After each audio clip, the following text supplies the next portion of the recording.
see, there are road blockades already, as there is some issues with people trying to evacuate in this area. They are doing road blockades. The Larimer County Sheriff's Office is here, Berthoud Police, several different agencies. I've even seen Parks and Wildlife driving through trying to get evacuations in place. Apologies in advance if the wind is picking up in my microphone. That's actually part of the concern here, is the wind is so strong. You can see some people simply moving their vehicles off to the side of the road and parking and watching as this response continues here in the northwest portion of Berthoud. And let me zoom out here. You can see the foothills over here, and that's where the fire origin is, to the southwest of where I am. This is near Carter Lake. To give you some context, I'm currently standing near Shelby Drive and North County Road 23.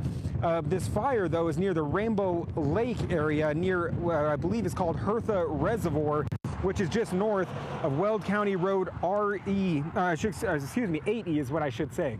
Let me zoom in so you guys can see there is a neighborhood here in this area, and the fire is continuing to burn near this neighborhood. That's why there are some mandatory and some precautionary voluntary evacuations taking place at this time, as the wind is really picking up right now here in Larimer County. This is part of the concern, is that these strong winds on a day like today can really push a fire. We're hoping it won't be anything like we have seen in previous years when it comes to fires such as the Marshall Fire, which honestly the wind really made that an issue back several years ago. I'll show you right here. There are some deputies still responding here to the scene with the Larimer County Sheriff's Office. And to give you some context, let's look over here at this flag. That will show you the wind speed of what's going on right now. So you can see how easily an ember can be picked up in these wind speeds and pushed several miles, or I should say the fire can be pushed several miles if it's not put under control real quick. The good news is that since I arrived here, the smoke has heavily dropped down. There was a big plume of smoke that was very visible from as far away as Fort Collins in the Greeley area, and now, as you can see, it's actually kind of that smaller haze that's over there. So hopefully that's a good thing. We are hearing from some of my colleagues back at the station that there are actually some improvements when it comes to the firefight. They're believing that they're able to get a better handle on it, and we're hoping that'll remain the case even though these winds continue to whip. Just a few minutes ago, right beyond the water line there, I was actually seeing deputies driving up and down the roadways there, trying to get people out of this area.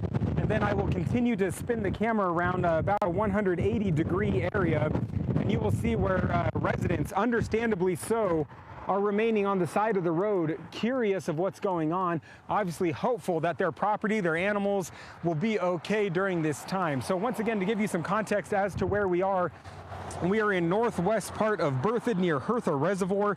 This is near the intersection of County Road 8E and County Road 23. I'm near the Rainbow Lakes subdivision, and this is where you can see this is about the driving line. Everybody being held to the east side of this roadway to make sure that they are safe as the wind continues to push from the west to the east. We're going to go ahead and flip around one more time, give you guys a quick look once again at the fire. I physically have not been able to see any flames from my vantage point. Strong wind gusts. I personally have not been able to see flames from my vantage point, but obviously there's still a fire continuing to burn.